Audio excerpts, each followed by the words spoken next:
Alright, I'm back with a video. It's been a while, been like a whole month. I haven't bought anything new or interesting to talk about, but I have been experimenting with my custom action figure builds lately, and I think I came up with an innovation.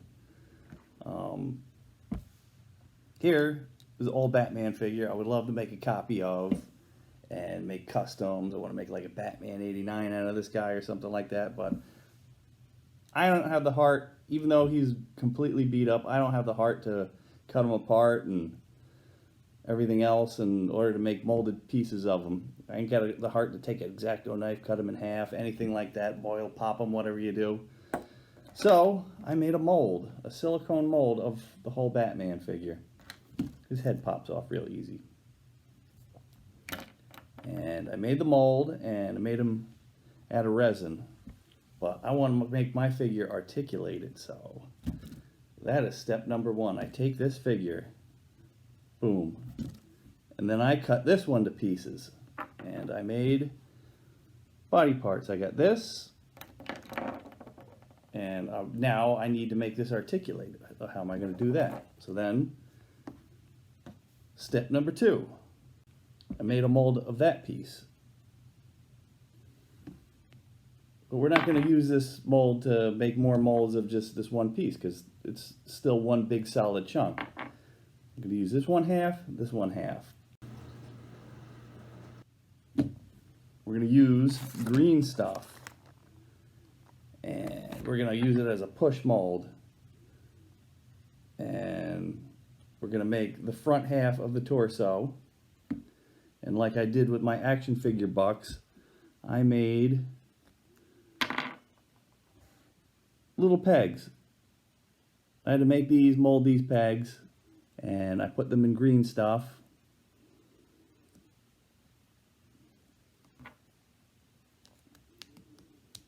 To make an articulated figure. Which, if you go back, I made a Swamp Thing figure. This is actually one of these covered with epoxy sculpt and paint. As you can see, you can still take them apart. But I take my green stuff, put a spacer in between,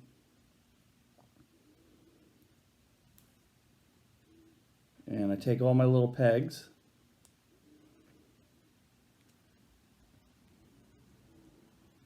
and I wait for that to harden. I use my spacer for two reasons. The obvious one is to keep all the little pegs level and flat and keep them from getting crooked. So when the arms turn around, they're not like, you know, going all cockeyed and stuff. And the other reason is to cause a negative space, which I'll get into later, because that creates my little snap that holds two pieces together. Here's a close-up. When I put my spacer and pegs into the green stuff and squish it into the push mold, I make sure all the little pieces have either cooking oil or Vaseline on them. So it's like as a release agent to get them out. Or you're never getting that stuff out of the green stuff. It's just going to bond right to it. Green stuff doesn't stick to silicone though for some odd reason. So you can always pull that right out of your mold. Now this isn't the original pegs. It was spaced out a little bit better, but I'm just using this as an example. Put that in there, wait for it to dry. Actually harden, it doesn't dry. Green stuff does. Green stuff hardens kind of like a hard rubber, kind of like a hockey puck. It's really good. It feels most like an action figure. It's very durable. You can drop it, you can chew on it.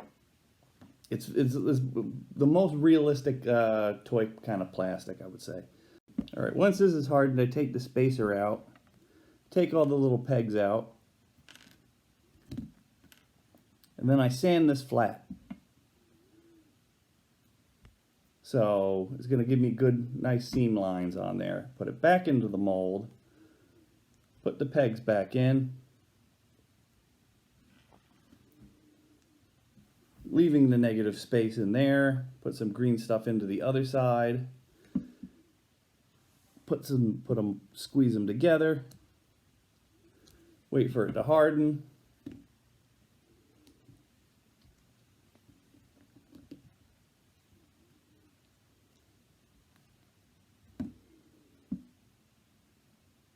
Then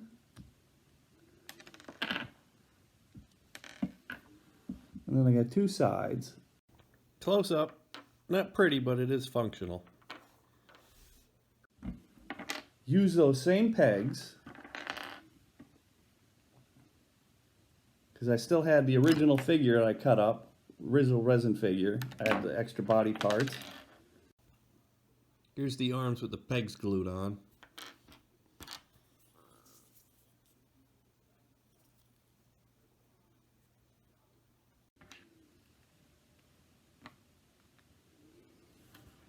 Glued them pegs into the arms. Now I've got moving limbs. Boom. Problem solved. Didn't have to cut up a figure. And I made a copy. Close up.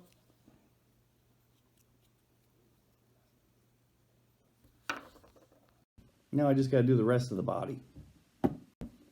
That negative space that you make in the middle with the little spacer, and after you take it out, creates like a suction to hold the whole figure together. Now that I got a working prototype and of all these interlocking pieces, I can just make molds of the pieces and I can reproduce them all with resin, more green stuff, whatever I want to do. So that's how make copies of figures if you don't have the heart to cut them apart like me.